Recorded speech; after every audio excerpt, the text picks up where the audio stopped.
네, 오늘 제목은 계획과 다른 길을 가게 될 때에, 계획과 다른 길을 가게 될 때에 라는 제목으로 말씀을 같이 생각해 보도록 하겠습니다.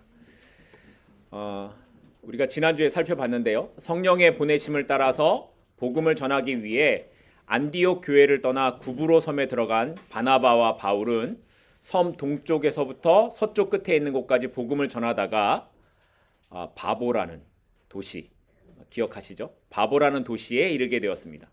그리고 그곳에 있던 총독 서기오 바울에게 복음을 전하게 되었는데, 그때에 자칭 바예수, 이런 유대인 마술사가 회방하는 일을 겪게 됩니다.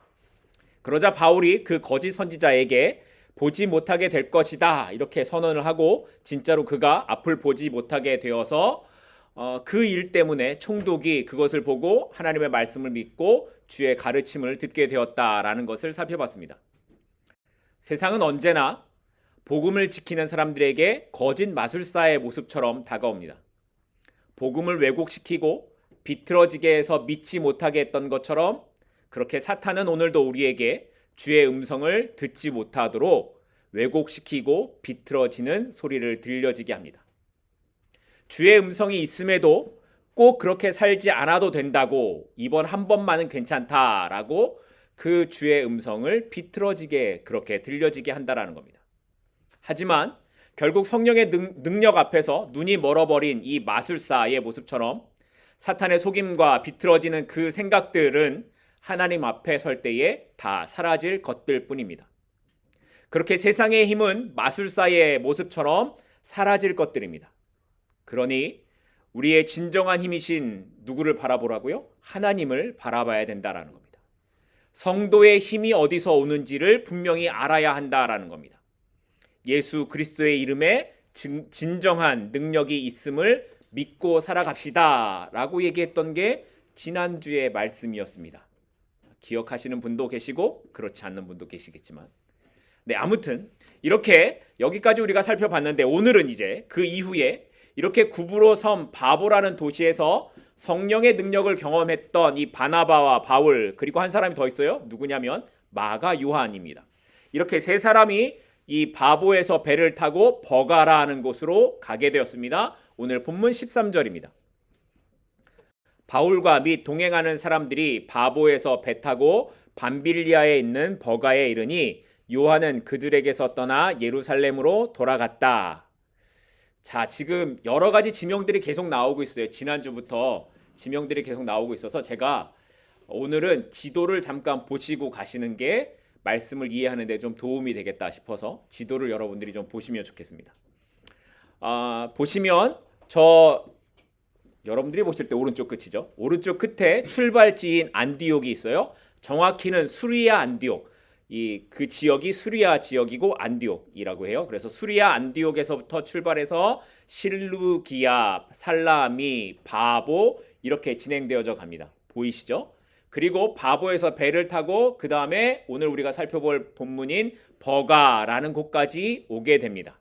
자, 이렇게 보시니까 지중해와 도시들의 위치가 좀 감이 오실 겁니다. 이 버가는 오늘날에는 튀르키예에 속한 항구 도시입니다. 네, 이제 안 보셔도 되고요. 그런데 13절 말씀을 보시면 버가에 도착한 사람들에 대한 설명이 처음에 안디옥 교회에서 출발하던 사람들과는 조금 다르다라는 것을 여러분이 보실 수 있을 거예요. 13장 사도행전 13장 2절을 보면 바나바와 사울을 따로 세우라 라고 이렇게 기록을 하고 있고, 요한은 수행원으로 따라가게 됐다 이렇게 기록합니다. 바나바와 바울 이렇게 기록했던 본문이 13절로 오니까 바울과 동행하는 사람들 이렇게 기록을 합니다. 이게 무슨 말이냐면 바나바와 마가 요한 이 두 사람을 그냥 동행하는 사람, 쉽게 말해 바울과 나머지 사람 이렇게 기록을 하고 있는 거예요. 이 말은 이전까지는 바나바가 이 선교단의 중심이었는데 바보에서 어떤 일이 있었던 그 일을 기점으로 바나바가 아니라 바울이 선교단의 중심이 되었음을 이야기하는 겁니다. 쉽게 말해 대장이 바뀐 거예요. 사실 인간적인 모습에서만 본다면 이렇게 달라진 위치로 인해 바나바와 바울의 관계가 좋을 수 있는 상황이 아닌 겁니다. 바울을 예루살렘 교회에 받아들이게 했던 사람이 누구예요? 바나바예요. 그리고 다소라는 곳에서 10년이 넘는 시간 동안 그냥 지내고 있던 바울을 안디옥 교회로 데리고 와서 교회의 지도자가 되게 한 것도 바나바입니다. 심지어 이 선교단이 시작될 때에 그 일을 중심으로 이끌어갔던 사람도 바나바였습니다. 그런데 이제 그 중심이 바나바가 아니라 바울에게로 넘어가게 되는 겁니다. 오늘로 쉽게 설명하면 담임 목사님과 부목사님이 선교지에 갔어요. 그런데 선교지에 갔더니 부목사님이 능력이 좀 좋다고 담임 목사님이 부목사님을 섬기는 위치가 되는 거예요. 이해가 확 되시죠? 말이 안 되는 겁니다. 이걸 누가 받아들일 수 있겠습니까? 충분히 인간적으로 서운한 마음이 들기도 하고 그럴 겁니다. 하지만 바나바는 바울을 앞에 세우고 변함없이 사역을 계속해 갑니다. 여러분이라면 이럴 수 있겠습니까? 이런 사람이 없죠. 근데 저는 이게 바나바의 뛰어남이라는 생각이 들었습니다. 그는 겸손하고 온유하고 사람을 품을 줄 아는 사람이었습니다. 뒤에 우리가 보게 될 텐데 사도행전 15장에 보면 2차 전도 여행을 준비하는 중에 바나바와 바울이 심하게 다투고 결국 따로 선교지로 떠나가게 되는 일이 일어납니다. 그런데 바울과 바나바가 다퉜던 이유가 뭐냐면 마가 요한을 데리고 가야 되냐 말아야 되냐 이 문제였습니다. 그런데 그때 바나바의 입장은 마가가 잘못했지만 그래도 품고 가자라는 거였고 바울은 아니다라는 거였습니다. 바나바는 사역도 중요하지만 그보다 중요한 것은 사람이다라는 생각이 있었기 때문이었습니다. 저는 변화된 성도의 삶이 바나바와 같은 것이 아닐까 하는 생각이 들었습니다.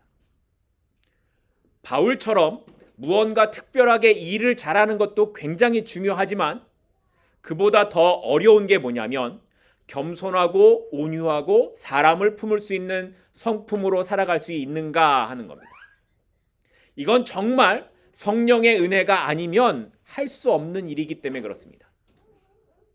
그런데 이렇게 바나바와 싸웠던 바울이 나중에 빌립보서 2장을 보면 이렇게 이야기를 해요. 빌립보서 2장 5절 말씀입니다. 너희 안에 이 마음을 품으라 곧 그리스도 예수의 마음이니. 여러분들 잘 아시는 말씀이죠? 너희 안에 마음을 품으래요. 이 마음이 어떤 마음이에요? 예수 그리스도의 마음이에요. 그러면 예수 그리스도의 마음이 어떤 거냐? 그 뒤에 계속 나오는데요. 자기를 비워 종의 형체를 가져 사람들과 같이 되셨고 자기를 낮추시고 죽기까지 복종하셨다라는 겁니다. 이 예수 그리스도의 마음은 종의 형체를 가져 사람들과 같이 자기를 낮추시고 죽기까지 복종하셨다라는 겁니다. 그러니 우리가 품어야 할 예수 그리스도의 마음은 바로 이렇게 나를 비우고 나를 낮추는 것이라는 겁니다. 내 성질을 부리고 내가 어떤 사람인가를 증명하는 것이 아니라 나를 비우고 나를 낮추는 것이 누구의 마음이라고요? 예수 그리스도의 마음이라는 겁니다. 성도는 이것을 품기 위해 살아가는 사람입니다. 성도는 바로 이 예수 그리스도의 마음으로 살기 위해 오늘도 싸우는 그런 삶을 살아가는 것입니다.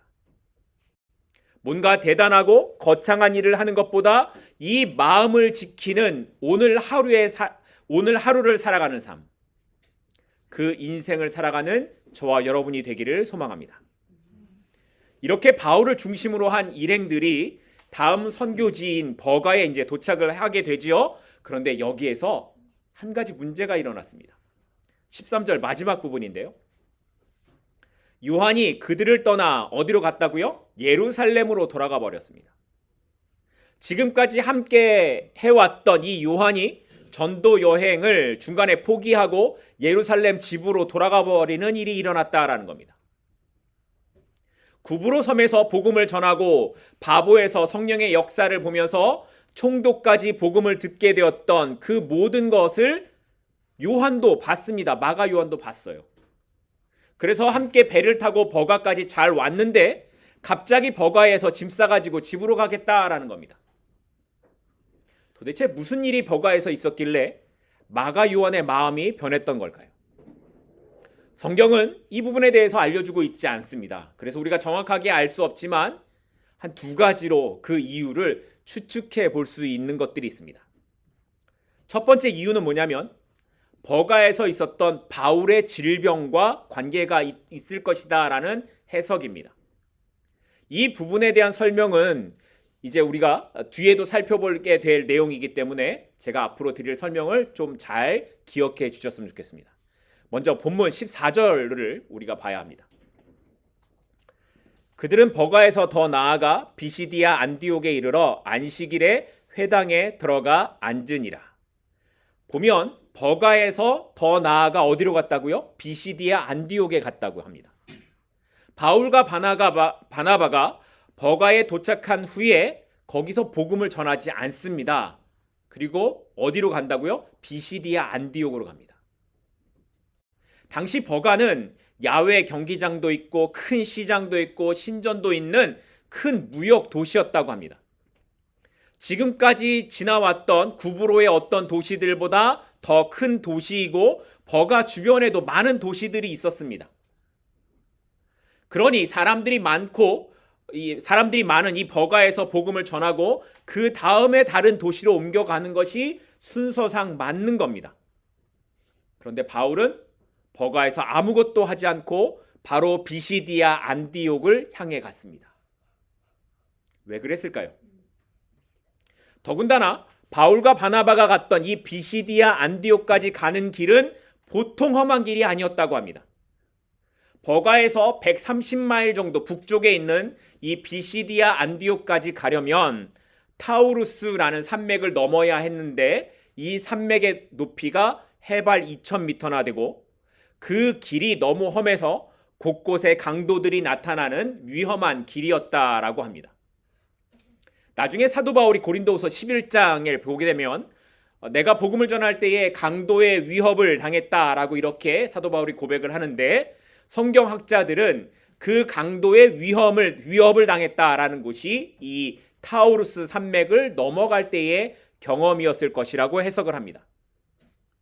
그러면 왜 바울과 바나바가 버가에서 복음을 전하지 않고 이렇게 위험한 곳을 향해 갔던 것일까? 왜 그랬을까요? 이 부분을 알려면 갈라디아서 4장 13절 말씀을 봐야 됩니다. 갈라디아서 4장 13절입니다. 내가 처음에 육체의 약함으로 말미암아 너희에게 복음을 전한 것을 너희가 아는 바라. 내가 처음에 육체의 약함으로 말미암아. 갈라디아서는 어느 교회에 쓴 편지일까요?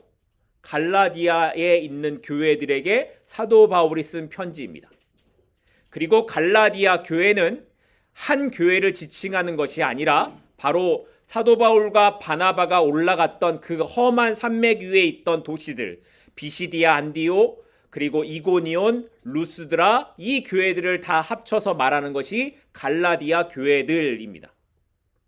그런데 사도 바울이 갈라디아서에서 쓸 때에 내가 교회들에게 이 편지를 쓰면서 너희에게 처음 갔을 때에 그 갔던 이유가 뭐냐면 나의 육체의 약함 때문이었다라고 이야기를 합니다.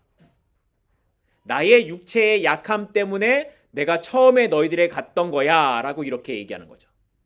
그러니까 사도 바울에게 어떤 병이 생겨서 어쩔 수 없이 비시디아 안디옥으로 가게 되었음을 이야기하고 있는 겁니다.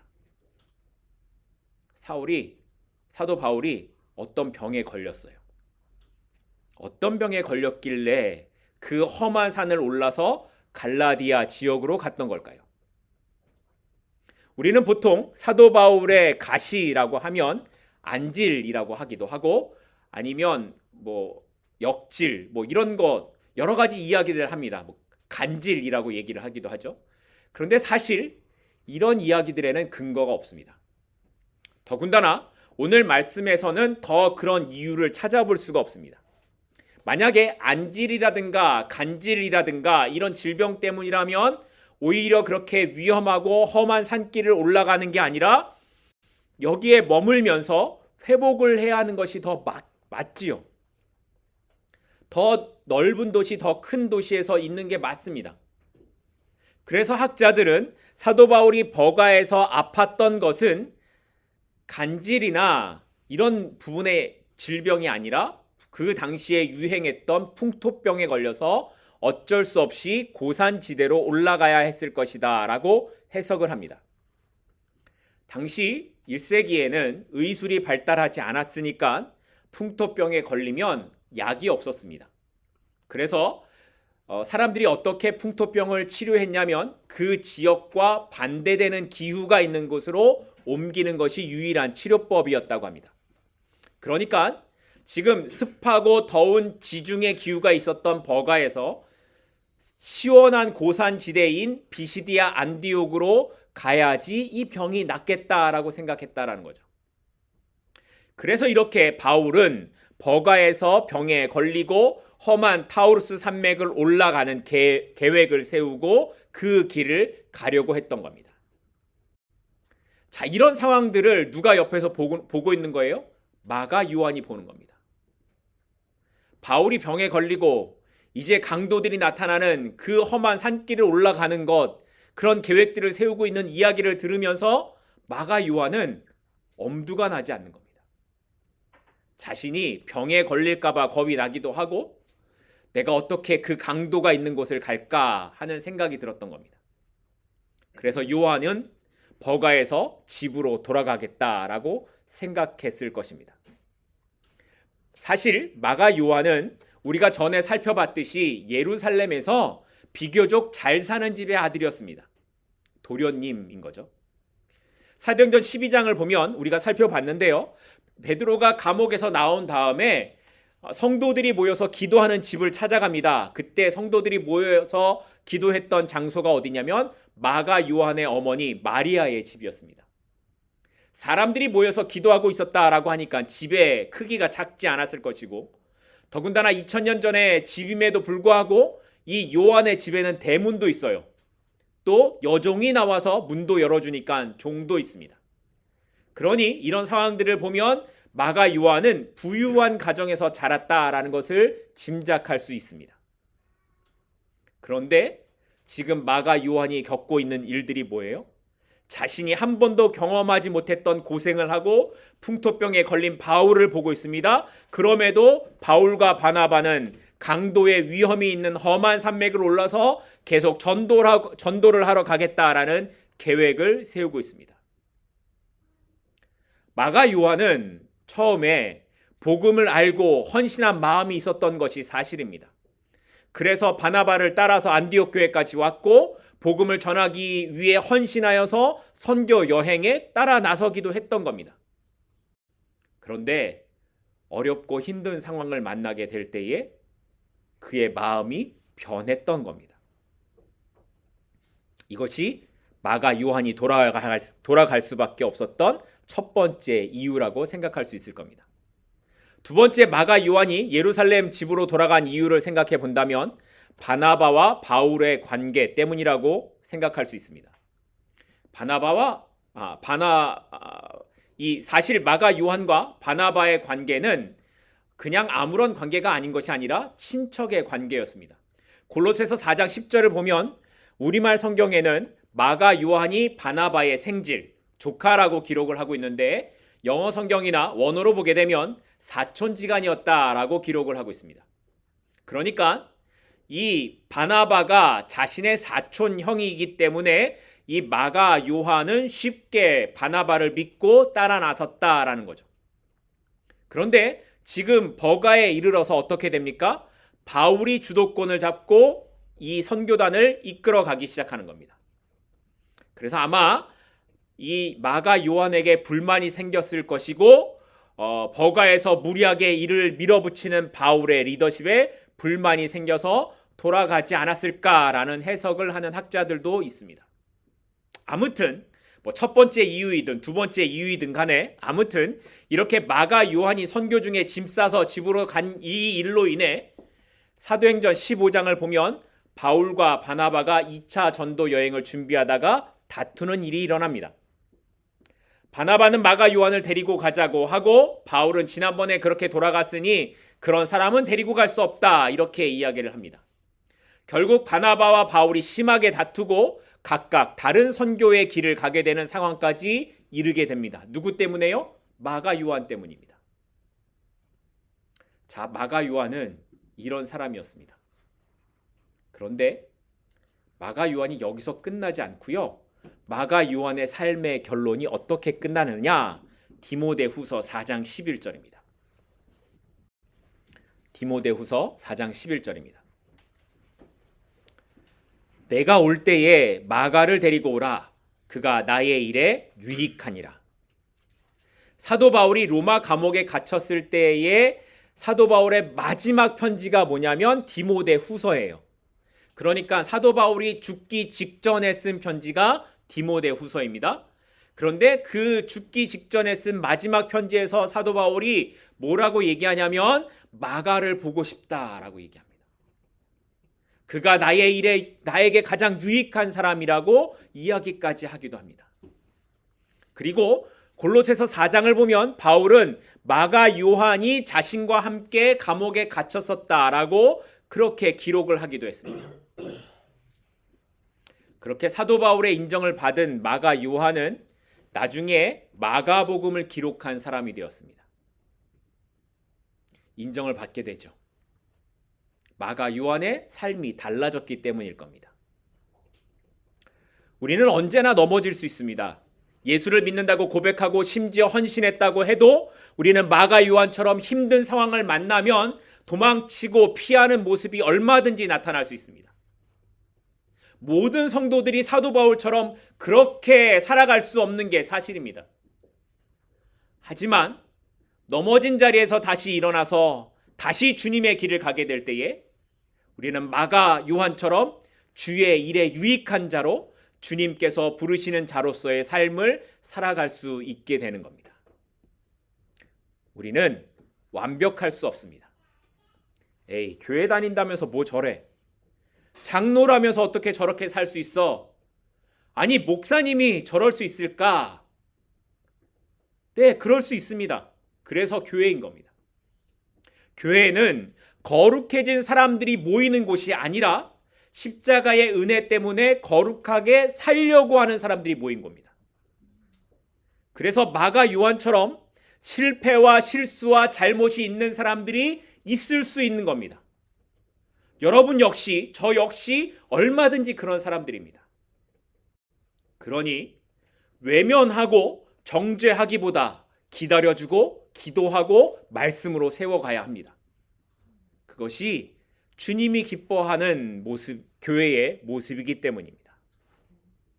이렇게 마가 요한이 집으로 돌아간 후에 바울과 바나바는 이제 앞에서 설명했던 타우루스 산맥을 넘어 비시디아 안디옥을 향해 갑니다. 아마도 바울과 바나바는 구브로 섬 바보에서 떠나기 전에 총독이 이렇게 믿었으니 성령의 역사가 이렇게 나타났으니 버가에 도착하면 내가 이렇게 전도를 해야지, 이렇게 하면 어떤 일들이 일어날 수 있을 거야 라는 계획을 세우고 버가에 도착을 했을 겁니다. 하나님께서 이 버가에서 어떤 일을 보여주실까 기대를 갖고 왔을 겁니다. 그런데 버가에 도착하자마자 바울이 병에 걸렸습니다. 풍토병 중에 하나인 말라리아가 있습니다. 이 말라리아의 증상이 어떤 거냐면 오한과 고열이 심해서 체온이 보통 41도, 42도까지 올라간다 그래요. 이 체온이 이렇게 올라가면 죽을 수도 있죠. 그리고 두통과 구역이 일어나고 이 병을 견디는 것이 굉장히 쉽지 않다라고 합니다. 결국 이렇게 치료약이 없었던 당시의 상황에서는 환경을 바꿔서 고산지대로 올라가야만 했던 이 바울과 선택이 있었습니다.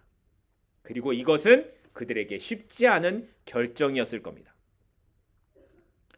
만약 제가 바울의 입장이었다면 이렇게 병에 걸려 있을 때에 막 답답하고 한숨만 나오고 그랬을 것 같습니다. 왜 하나님께서 나에게 이렇게 하시는가? 내가 나조차고 전도하러 나온 것도 아니고 나조차고 이렇게 고생하는 것도 아닌데 왜 하나님이 나에게 이렇게 하시는가 하는 생각이 들었을 것 같습니다. 몸도 아프고 마음도 지친 그런 상황입니다. 그런데 바로 그곳에 하나님의 일하심이 있었습니다. 하나님의 계획은 바울이 풍토병에 걸림으로 인해서 그 험한 타우루스 산맥을 넘어 비시디아 안디옥으로 가게 하시는 것에 하나님의 계획이 있었다라는 겁니다. 바울과 바나바가 그렇게 병에 걸린 것 때문에 비시디아 안디옥에 가서 갈라디아 지역의 복음을 전하고 그곳에 교회를 세우도록 하셨습니다. 바울의 계획과는 전혀 다른 예상치도 못한 복음의 역사가 바울의 병으로 인해 아픈 것으로 인해 시작되었던 겁니다. 우리가 나중에 살펴보겠지만 사도행전 16장을 보면 바울이 믿음의 아들 누구죠? 디모데. 이 믿음의 아들이라고 했던 디모데를 만나게 된 곳이 어딜까요? 이 갈라디아 교회입니다. 갈라디아 지역의 더베와 루스드라였습니다. 그리고 이곳에서의 사역들을 돌아보면서 쓴 편지가 갈라디아서입니다. 그런데 이 갈라디아서가 어떠한 중요한 역할을 했냐면 이 갈라디아서의 주제가 인간은 율법의 행위가 아니라 은혜의 믿음으로 구원을 얻는다라는 이 진리, 이게 주제이거든요. 그래서 나중에 종교개혁이 일어날 때에 로마서와 함께 중요한 기초를 쌓는 게 갈라디아서였습니다. 하나도 바울의 계획대로 된 게 없습니다. 전혀 예상도 하지 못했고 생각도 할 수 없는 일들이 바울에게 일어났습니다. 그런데 어쩔 수 없이 진행되어져 간 그의 삶의 길에 하나님의 계획과 인도하심이 있었던 겁니다. 그런데 말씀을 묵상하면서 우리의 삶의 모습도 그렇지 않나 하는 생각이 들었습니다. 지금까지 살아온 삶의 모습을 보면 저는 제가 원해서 된 일보다 나의 계획과 다른 방향으로 되어진 일들이 훨씬 더 많습니다. 여러분들은 어떠신가요? 여러분들이 미국에 처음에 오셨을 때 여러분들이 계획하신 대로 지금 그렇게 살아가고 계신가요? 마치 사도 바울에게 있었던 하나님의 일하심이 우리의 삶에도 동일하게 나타나는 것이다 라는 것을 우리는 알 수 있습니다. 사실 우리는 우리가 경험하는 삶의 현실에 대해 우리의 짧은 지식이나 짧은 능력으로 그 하나님의 일하심을 다 이해할 수 없습니다. 하나님께서 일하시는 방향을 어떻게 해도 이해할 수 없는 게 사실입니다. 또 어떤 일들은 우리가 아무리 고민을 해도 답을 가질 수 없는 그런 영역이 우리에게 너무나 많이 일어납니다. 지난주에 제가 봤던 한 프로그램 중에 이런 내용이 있어요. 2011년 12월 20일에 대구의 한 아파트에서 중학교 2학년 남학생 권승민 군이 학교 폭력을 견디다 못해 투신 자살을 한 사건이 있었습니다. 경찰이 조사를 해보니까 그 얼굴 빼고는 정말 온몸에 멍투성이었다라고 합니다. 그런데 끔찍한 일은 뭐냐면 이 승민 군이 물고문을 당하고 매를 맞고 라이터불로 위협을 당했던 그 장소가 어디냐면 이 권승민 학생의 집이었다라는 겁니다. 자기 집에서 그런 일을 당했습니다. 그런데도 승민이는 엄마가 그 사실을 알면 괴로울까봐 엄마가 퇴근하기 전에 설거지를 하고 집을 청소를 했다고 합니다. 이렇게 엄마에게는 너무나 착하고 따뜻한 아들이었던 승민 군의 유서를 보면 효도를 못해서 죄송하다. 엄마 아빠 사랑한다. 가족들이 행복했으면 좋겠다라는 말이 계속해서 나옵니다. 너무 착해서 아이들에게 괴롭힘을 당했던 겁니다. 하지만 가해자들은 승민이가 죽은 후에도 전혀 반성을 하지 않았습니다. 오히려 자기들은 촉법 소년이라고 감옥에 가지 않을 거라고 그렇게 카톡을 나눈 내용들이 나왔습니다. 이 일 후에 이 승민 군의 어머니가 이 카톨릭 신자였는데 도무지 자신이 이 일을 받아들일 수도 없고 이해할 수도 없고 가해자들을 용서할 수도 없었다라고 합니다. 그래서 신부님에게 가서 자신은 도저히 용서가 되지 않는다고, 용서할 수 없다고 그렇게 말을 했습니다. 그때 신부님이 뭐라고 대답을 했는지 아십니까? 지금은 용서하지 않아도 됩니다. 이해하려고 하지 않아도 됩니다. 시간이 많이 흘러서 용서가 되려고 할 때에 그때 하셔도 됩니다. 그렇게 말을 했다는 겁니다. 저는 이게 맞다고 생각합니다. 갑작스런 사고로 자식을 잃고 가족을 잃은 사람들에게 하나님의 뜻이 있을 거라고, 믿음으로 이겨내면 욥에게 주셨던 하나님의 복이 있을 거라고 하는 말이 맞는 걸까요? 이 엄마에게 손양원 목사님처럼 그들을 용서하고 살아야 된다라고 말하면 그게 맞는 걸까요? 이해할 수 없는 일을 목사니까, 그리고 나는 믿음을 가졌으니까 뭔가 아는 것처럼 해답을 주려고 하는 것은 어떻게 보면 신앙의 허세와 같다라는 생각이 듭니다. 근데 예전에 저도 그랬습니다. 목사니까 신앙적으로 뭔가 답을 해줘야 될 것 같고 그 일에 대해 하나님의 뜻을 말해야 한다라는 생각이 있었습니다. 그런데 아닙니다. 목사가 뭘 알 수 있겠습니까? 왜 이런 현실을 만나는지 저도 그런 일을 당하면 알 수 없는데 뭘 말해줄 수 있겠습니까? 왜 이렇게 아파야 하는지 우리는 알 수 없는 게 훨씬 더 많습니다. 그때는 그냥 같이 아파해주고 울어주는 것밖에 없습니다. 그러나 그럼에도 우리가 잊지 말아야 하는 것이 있다면, 우리가 당하는 인생의 어떤 경험도 비록 그것이 나에게 힘든 시간이라고 해도 그것이 우리를 영원히 무너뜨리지 않는다라는 겁니다. 우리가 살아가는 모든 삶이 다 이해되지 않고 때로는 울면서 가슴을 치는 시간을 지난다고 해도 그 모든 시간의 끝에 하나님의 일하심이 있음을 보게 될 것을 우리는 믿고 살아갑니다. 사도 바울이 자신의 질병 때문에 계획대로 일이 되지 않았음에도 자신에게 주어진 길을 그냥 걸어간 것은 사도 바울이 다 이해가 되었기 때문도 아니고 아픔이 사라졌기 때문도 아니었습니다. 여전히 이해할 수 없지만, 여전히 힘들지만 그냥 주어진 길을 계속 걸어가는 겁니다. 왜냐하면 결국 그 길 끝에 하나님의 일하심이 있을 것을 그가 분명히 믿었기 때문이었습니다. 우리가 믿음으로 산다는 것은 우리가 경험하게 되는 고난이나 어려움을 다 이해할 수 있다라는 것도 아니고, 넘어지면 다시 일어나 그것을 이겨내고 아무렇지도 않게 다시 시작할 수 있다라는 것이 믿음이 아닙니다. 믿음으로 산다라는 건 여전히 이해되지 않지만, 여전히 힘들고 아프지만 그럼에도 나에게 주어진 이 길을 살아낸다라는 것을 말하는 겁니다. 어떤 생각으로요? 결국에는 우리의 지나는 시간을 통해 하나님께서 우리를 분명히 이끌어 가실 것이라는 그 생각으로 살아가는 겁니다. 시간이 흐르고 나면 어느 날 하나님께서 나를 이렇게 붙잡고 계셨구나, 나를 이렇게 이끌어 오셨구나를 알게 되는 그 마음으로 살아가는 겁니다. 이사야 선지자를 통해 하나님께서 우리에게 주시는 말씀 중에 이런 말씀이 있습니다. 이 말씀을 마지막으로 맺도록 하겠습니다.